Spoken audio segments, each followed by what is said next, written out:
All right, what's going on, guys? Happy Friday. Welcome to the weekend. I know crypto is not as exciting as it can be right now. I completely get that. I completely understand it. I hope your Fridays are at least treating you a little bit different, and possibly, hopefully you have something lined up for the weekend instead of just looking at some charts. Because, and we're going to talk about it today, guys. It's frustratingly slow. I completely understand that. After kind of one positive month, really for 2018, I would even kind of say March was okay. It provided some really nice clean short opportunities, and then April was a good month as well. And I believe we outperformed, coming off of a pretty dismal May, right? A really tough down month, and now volatility and volume are both so low. Not even that things are continuing to trend down as much this June, but really just how slow things are. I know that's taking a major toll on some people. I know it's taking a major toll really market-wide. So I completely get that. Hopefully you have something better planned for your Friday or your weekend or any of that. One thing I do want to say before we kind of break into crypto and keep hitting this, if you do kind of feel like that, even at that stage in the game, I think kind of I've gotten 2 or 3 comments today, even on Twitter, about a couple people completely leaving, saying, this is a sign to them that Bitcoin is done, that, that all the money has left the space, everyone is all in cash. So even if you are kind of having those thoughts, I don't think that's entirely wrong. I don't think it's that negative of a thing. I would just say, decisions don't have to be binary, in the sense you don't have to be all in, all out of crypto. If you do want to focus less time on it, if you do, you believe certain things, I wouldn't act kind of when you are worn down or when things are this frustrating. I know it can lead people to kind of, let's check out BitMEX. Let me try a new type of trading, or let me go all in on this one alt, because if this one moves, I'll win. I know that it can lead to some decision making like that. I know there's a good amount of poker players in the group, and I know that they probably wouldn't play a hand like that. So depending on if this is your first time in investing, depending on what kind of background you come from, I know some people are more apt to make decisions like that. Maybe if they haven't kind of been through something like that. I know it is painstakingly slow right now, guys, but it doesn't matter. I'm going to continue working at it because I believe the opportunities will still be there. And sometimes, the market is just going to be this slow. But anyways, before we get into it, we got a little bit of a smaller crew on Friday. Completely understand. I imagine most of you guys will watch this later. What's up, CB? CB is all about Vegas. Had a couple guys talking about, I know Jorge wants to get a meetup going. I'm totally down for that, Jorge, and I'm down to do a meetup. I've had the privilege of meeting with a few guys in Dubai, 3 or 4 guys there. Also met with some members in San Francisco, 1 or 2 there, and then now I think I got to meet 3 or 4 more at the last conference in LA, as well as randomly bumped into one at Line in New York. So I absolutely love meeting every single person that I can in the group, and I'm usually around every major city at least once in the year. I'm not so sure. I'm down to do a meetup somewhere in the U.S. for sure, Jorge, if you're watching this, or later when you watch it. The thing is, I want to make sure there's like enough interest, and I know there's a fair amount of people with full-time jobs and a family and stuff.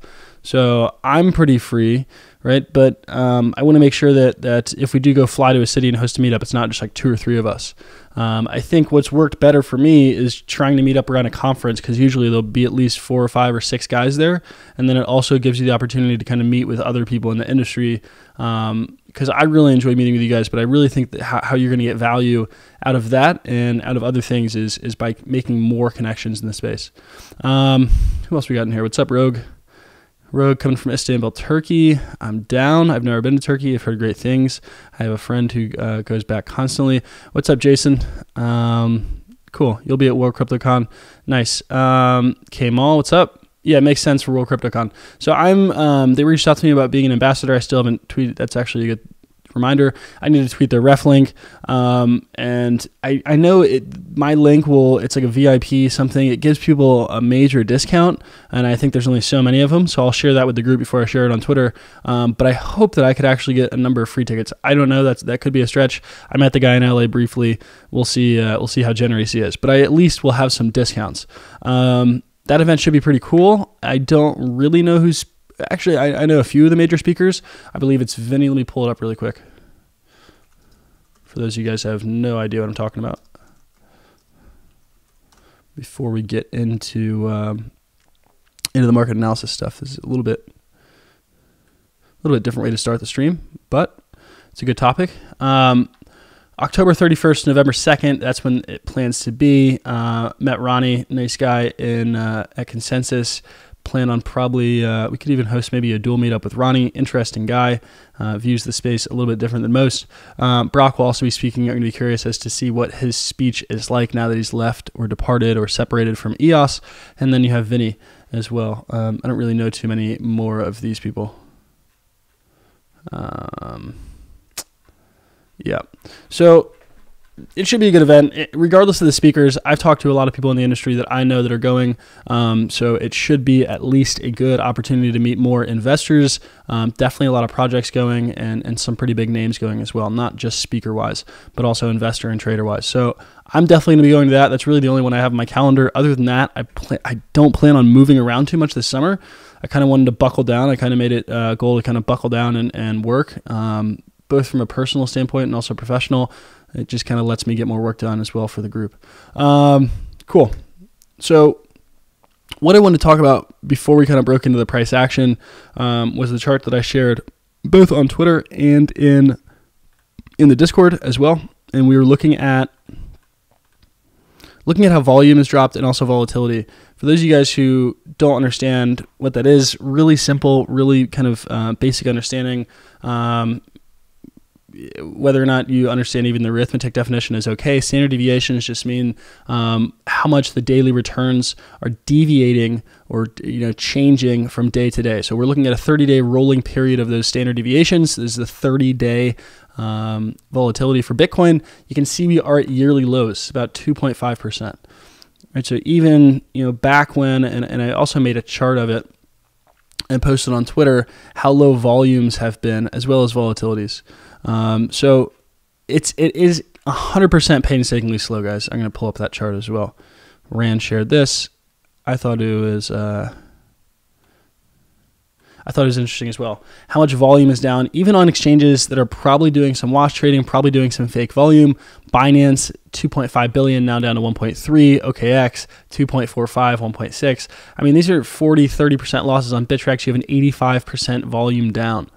Right, even Upbit, Huobi, some of these exchanges that are in jurisdictions that are probably even still doing some wash trading, KuCoin, and they're still down that much. Right, so that's incredibly telling. Volume and volatility is 100% down, and what I can say that means right off the bat, based on the messages I've been getting, based on some of the interactions I've seen. I know for a fact some people are incredibly frustrated. I know that some people are very bored, but guys,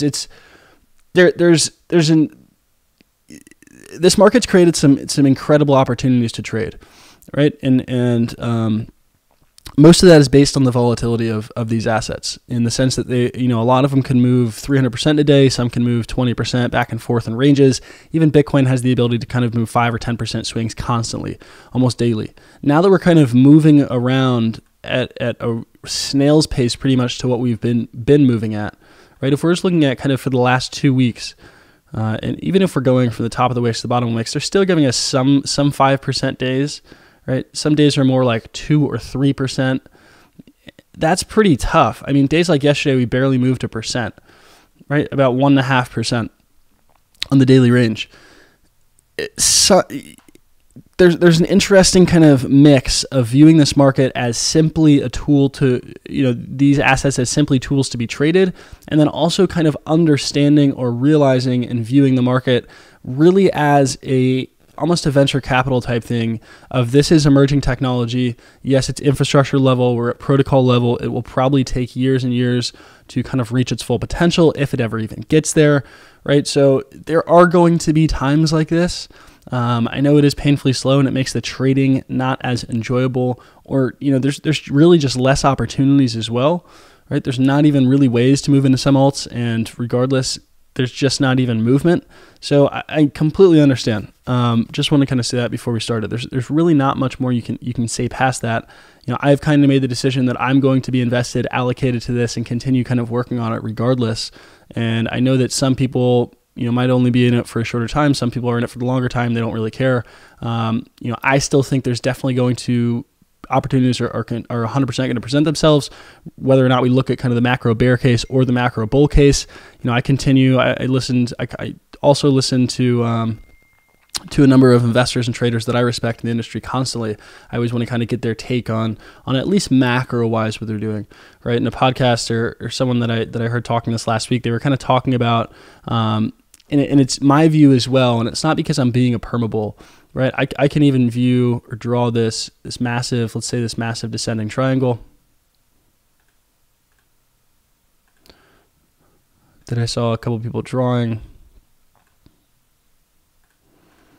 Right, and a descending triangle, just very simple technical analysis. If we're looking at this pattern, it's consecutive lower highs, lows of the same level, right? So same level lows, consecutively lower highs. Typically this pattern, or how this pattern confirms bearish, right? It would be a break, and it could even come up first and then break down, right? Even if that is the case, it's just my view and kind of where I see the industry going, kind of where I see total crypto market cap going, and that I believe right now, since Bitcoin is the only liquidity for most of the space, since it is continually, I think it still has the best chance for a winner-take-all scenario. Whether or not we do go to a winner-take-all scenario, I think Bitcoin is the winner in that scenario. It's just still my view that this isn't when I'm going to exit, and not even the meme, exit all crypto markets. This just isn't the time for me that I'm going to completely get rid of having my allocation.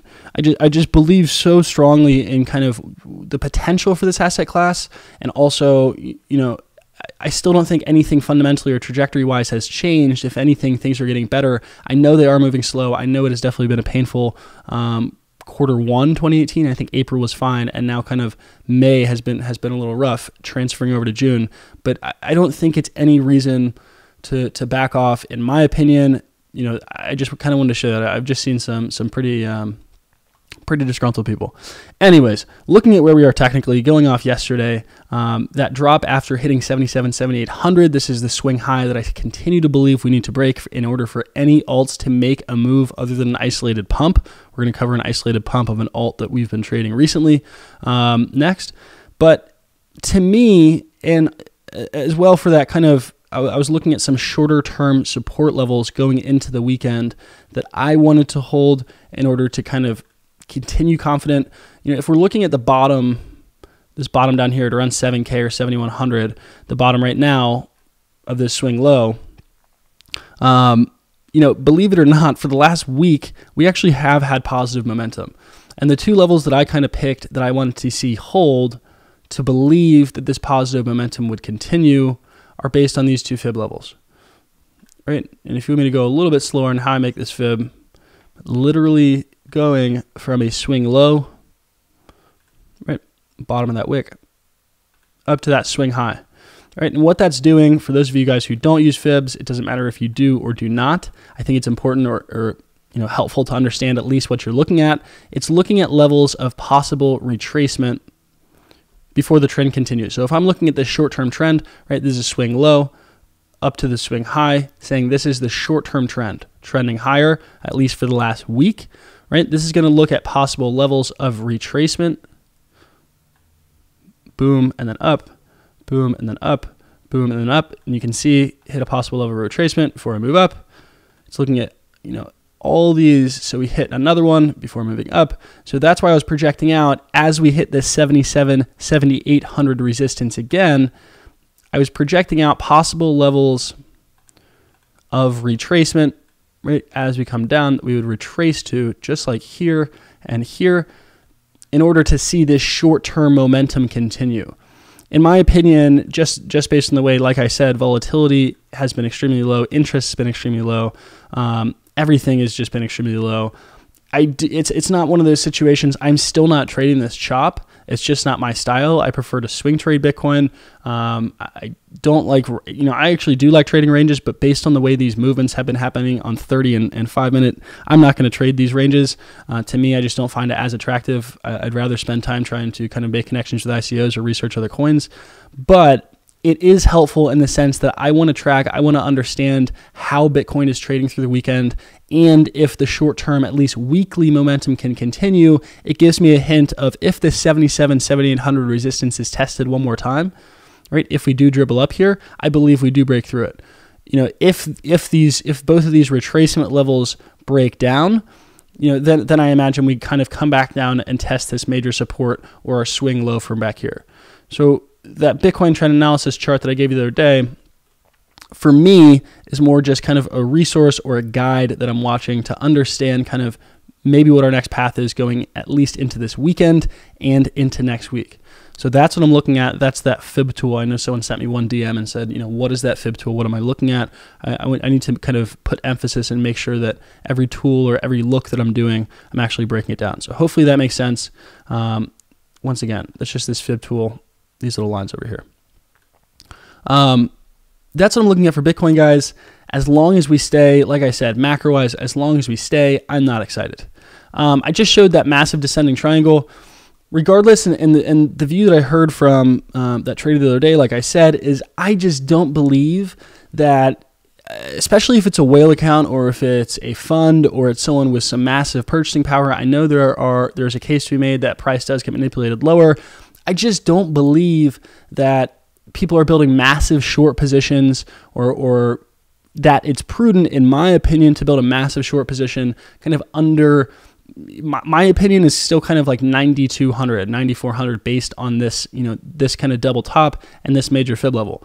In my opinion, I said it kind of late May, I felt late to shorting, and I'm really glad I felt late because ever since kind of into June now, we've at least popped up at least, $500, $600. I still feel late to the short party. Even 77, 7,800 feels iffy. Maybe if we get closer to kind of the top of this symmetrical triangle again,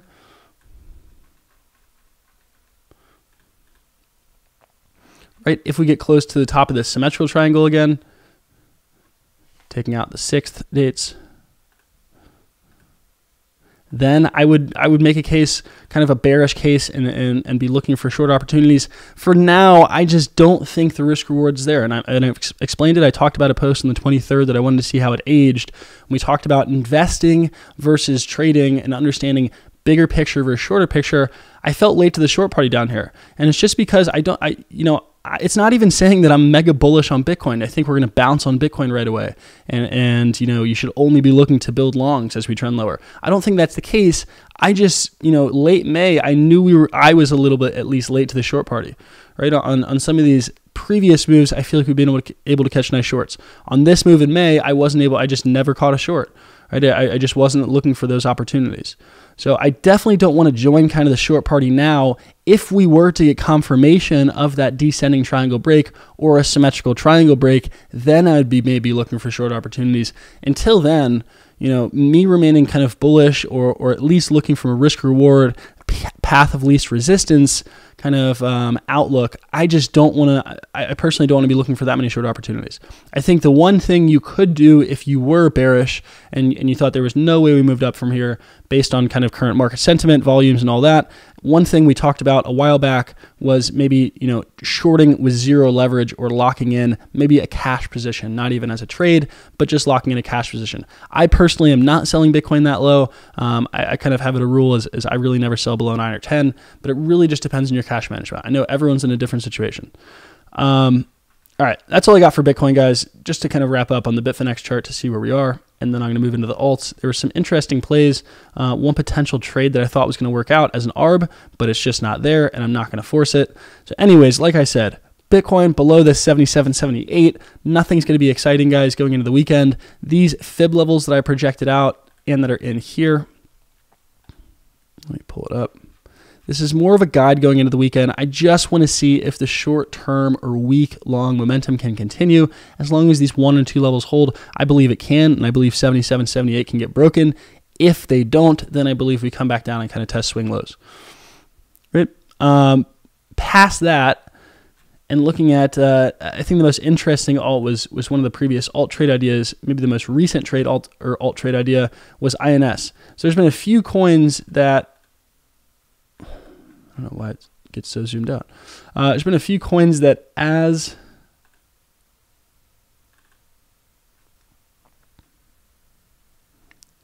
you know, my move on them and my real framework and what I was looking for, at least from a risk reward perspective, was to move into these coins on April lows, right? I understood that was the cycle low. That level, regardless of the $1,000 move up or down, or a little bit of a slow bleed from Bitcoin and alts, that level made sense to me. It still makes sense to me. We're now seeing some of those alts drip a little bit below, depending on where their all-time lows are. You saw INS do that. This was the most recent trade idea. And right as it hit this all-time low, we saw a pretty massive spike. And this was one of the biggest kind of isolated pumps I saw today. And you can see someone wasn't even trying to hide. To me, this looks like, I guess that could be a limit buy that was kind of stuck down there. To me, it looks like someone was impatient and submitted a pretty massive market buy. So we'll see what happens there. INS still sitting literally right at break even now, right at the initial entry support. It's a nice sign that at least alts are still kind of hanging on to, if they're not right at their cycle lows, right? They're still kind of hanging on to, in my opinion, a lot of them haven't capitulated yet.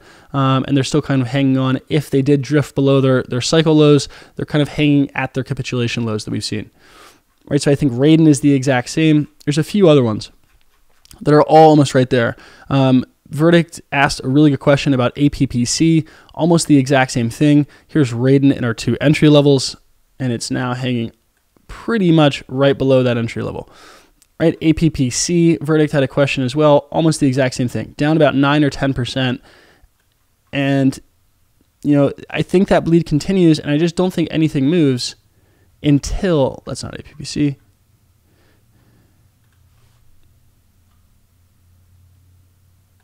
Right in front of me. Until, you know, we get that 77, 7,800 level broken. You know, what that means for me, especially with volumes as low as, I'm not going to sell unless it kind of reaches my alert or my stop loss levels. For APPC, the discussion was here. You know, if I'm looking at these targets of looking to sell, and this is the case, it's going to be different for every single coin, it's going to be different for every single trader. For me, at least in APPC, I was looking for at least kind of a 40% play up to this first major resistance based on previous support and resistance, right? If I'm looking at kind of my first target, 46%, actual targets up at 70%, call it average, maybe 50 or 60, and I'm at least looking for a 2-to-1 risk reward, meaning if I take this trade, you know, I'm willing to give up about half as much as I'm looking to win. Right? That means if I take that trade 100 times, I would really only have to win it 25 times, and I could lose it 75 times, still break even. Right? That's just one of my principles for trading. I'm always going to have at least a positive risk reward. For most alts, I want it to be around 2-to-1. So if I'm looking at something like even a 2-to-1 risk reward, it also gives me some room below kind of this capitulation or this swing low, right? Below March 18th, it looks like a lot of coins had that capitulation there. Right, that still gives me some room, and as things kind of hang out, even if they're right below their entries, honestly, guys, I'm not really batting an eye or too worried about that. Yeah, Void, let me take a look. Void had a good question about Salt. Yeah, as it moves to new all-time lows. New all-time lows, I forget, someone else had a question about all-time lows the other day. For me, in alts, I really don't want to touch coins at all-time low. I know that's some people's game. They'll just average down. What date was this on? That would have been November. If capitulation low is here, it looks like a lot of coins kind of bottomed out not only on April 1st or kind of that April low, but also 318 seems to be significant. It looks like as it broke below Void, this 318, which was support, now let's call that resistance. Right? It looks like as it breaks below, it's now using that previous support as resistance. For me, I might cut this. I'm just comfortable if it's something like a 10% loss, as well as when things are this shaky, right? And I don't really, the only problem with something breaking all-time low is when I'm looking at another coin, let's say that has a swing low that I can play off of, or, you know, has a cycle low that I can play off of. I guess, Void, I would want to understand where you were targeting, right? If you're kind of targeting the May high 66%, if you're only down 10%, okay, so your entry is right about here, right? 318 or April low. It depends, you know, what kind of risk reward are you willing to give up? And something that's making new all-time lows a little bit scary for me. I usually cut those pretty quick. But I also, that's kind of been my style since I came in. I know that some people kind of didn't like that last year. I know that some people, even earlier in the year, I had a couple comments of, you know, why do you realize that loss? You know, I've heard you should just hold on. For me personally, guys, that's the style of trading I come from. If I have something that I can't measure, I can't manage that risk. That's how I survived, right? Kind of middle last year and late last year, I would cut things that were down 5 or 10%. And if they bounced at 20%, then look, then I missed it. I was never going to kind of get to a situation where I was going to let something run 40, 50, 60% against me. To me, that just doesn't make sense. So void for me personally, if I was in this position, I would think about kind of what is it in my portfolio? Was it a short-term trade? You know, where am I wrong? And then also risk reward wise, what was your first target? You know, how much would you be willing to give up? Because if we do bounce, I guess I can run through both scenarios. If we do bounce, right, and Bitcoin does break through 77, 7,800, it happens next week or it happens the next 2 weeks. I imagine this bounce, and when this comes up off, you can see the previous capitulation here, it happens quick. Right, so what, it moved up a nice 40% in a matter of 318 to 323. So in 5 days, it moved up about 40%, almost 10% each day. At the same time, right before that capitulation, you know, you have another down move of about 15%. So, you know, it's kind of how exposed, I would think a bit of how exposed to alts am I. If I'm exposed to maybe 10 or 15 alts and I have a few alts doing this, it's my first notion to cut it if I can't manage the risk. If this is maybe one of my alts and I'm comfortable and it's you know, only 5 or 10% of my portfolio, something like that, then I might let it run. It all kind of really depends on where it fits in. My initial thought is to cut things like that. But it's all style, right? Some people on Twitter would say that you know, I should never say that and they would always average down. I just think that's kind of doesn't make sense to me. WG asking about ETH-BTC. Yeah, I was actually looking at ETH-BTC short today, which talking about void, he might not like. I believe he was looking for a long in BitMEX the other day. I think it's an interesting opportunity if this support level can break. If we're looking at daily time frames, I also think it looks a bit ugly, right? As it kind of was rejected once again by this swing high or this fib range high, right? Wicks hitting and we're moving down. You know, if I was to be looking for a trade on ETH, I really wouldn't look for a long until we kind of got back down by our fib range low or kind of our swing low here. I'm sitting on a short also to hedge my alts. Yeah, that's kind of the play that I'm looking at, WG. I was also looking at a short. I still didn't pull the trigger, but that's really the one trade that I was looking at taking today. If we look at something small like a 4 hour, right, how I'm looking at this as kind of a support that's been able to buoy up. You see all the candles closing above it. No, not looking good anymore. Okay, makes sense. I'm kind of using this as a little support. If this line is broken, to me, that's a good indication that we would continue down, right? Especially if we can get a close below this level. You can see some wicks pierce it. Typically, when we close below this level, we do move lower. Long look broke down. Yep, makes sense. So that's what I'm looking at. I'm with you, WG. ETH-BTC definitely does look ugly. I wouldn't be able to really make a bullish case for this, right? I think there's a higher likelihood that we move down to here before we move up. Then again, it's all dependent. Still, my opinion is all dependent on Bitcoin with how correlated things are right now. If Bitcoin does hold on to these 1 and 2 levels, right? If Bitcoin does hang on to these 1 and 2 levels, we actually do continue to drift up. It seems like everyone's pretty apathetic right now to what's going on in the market. I'm not even sure people would notice this. If we do crack the 77, 7800, I think things turn around and look okay pretty quick. Whether or not that's a trap, whether or not that continues, I think it would provide at least a few days of some pretty good stuff. I also imagine you'd see sentiment shift ridiculously quick on Twitter and elsewhere, and I imagine people would start pointing to the moon again. But that's what I'm tracking right now. As long as we kind of hang out in this range, especially if these levels are broken, WG, I think ETH-BTC target of the previous support is a much better target than kind of aiming for the sky. My take. Yep. MAs look really bad as well. Yep. That's exactly what I'm seeing. Oh,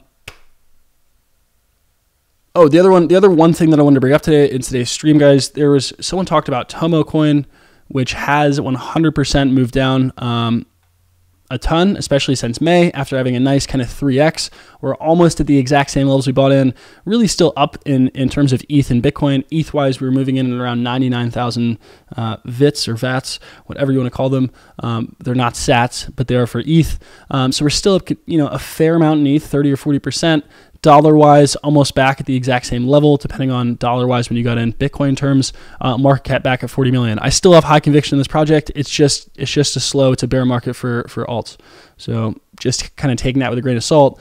The one reason I'm bringing this up is someone talked about price, and for a second it looked like it was up about 20% today, and I said, this actually looks like a good arb opportunity, almost 20%. If we're looking at IDEX, KuCoin, and where it's trading on Hotbit, 89 cents. What happened was, and that looks like a lot of volume, it looked like I would have been able to pull it off.